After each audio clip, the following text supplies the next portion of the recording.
സഹിക്കുന്നതിന് ഒരു പരിധിയുണ്ട്, ക്ഷമിക്കുന്നതിന് ഒരു പരിധിയുണ്ട്. ഇങ്ങനെയൊക്കെ നമ്മൾ പറയാറില്ലേ? ഇതൊക്കെ ഒന്ന് ഇംഗ്ലീഷിലേക്ക് മാറ്റി പറഞ്ഞാലോ? വിശ്രമമില്ലാതെ പണി ചെയ്യുന്നതിനൊക്കെ ഒരു പരിധിയുണ്ട്. എങ്ങനെ പറയും ഇത്? വളരെ ഈസിയാണ് കേട്ടോ പറയാൻ. There is a limit to working without rest. There is a limit to working without rest. നോക്കൂ, ഉപയോഗിച്ചിരിക്കുന്നത് എങ്ങനെയാണ്?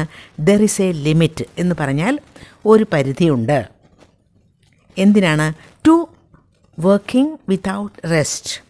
ടു വർക്കിംഗ് പണി ചെയ്യുന്നതിന്, വിശ്രമമില്ലാതെ പണി ചെയ്യുന്നതിന്. There is a limit to working without rest. അപ്പോൾ അതിൻ്റെ structure there is a limit to എന്ന് തുടങ്ങുക. പിന്നെ വേണ്ടത് വേർബിൻ്റെ ING ഫോം ആണ്. പണി ചെയ്യുന്നതിന് എന്നായതുകൊണ്ടാണ് വർക്കിംഗ് എന്നുപയോഗിച്ചത്. Work plus ING. Without rest, വിശ്രമമില്ലാതെ.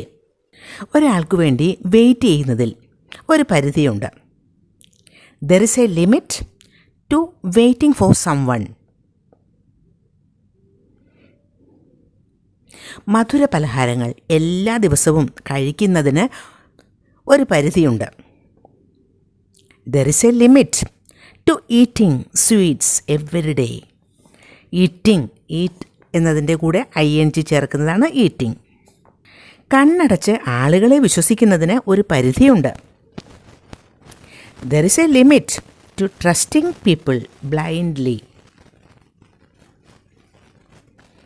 വിഡ്ഢിത്തം സഹിക്കുന്നതിൽ ഒരു പരിധിയുണ്ട്.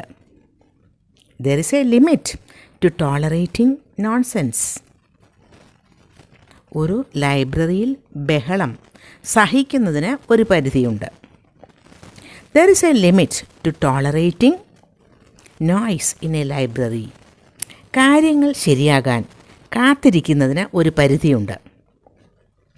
There is a limit to waiting for things to get better. മ്യൂസിയത്തിൽ സെൽഫീസ് എടുക്കുന്നതിൽ ഒരു പരിധിയുണ്ട്. There is a limit to taking selfies at a museum. ഇതുപോലെയുള്ള സെൻറ്റൻസസ് പ്രാക്ടീസ് ചെയ്യൂ. Thank you.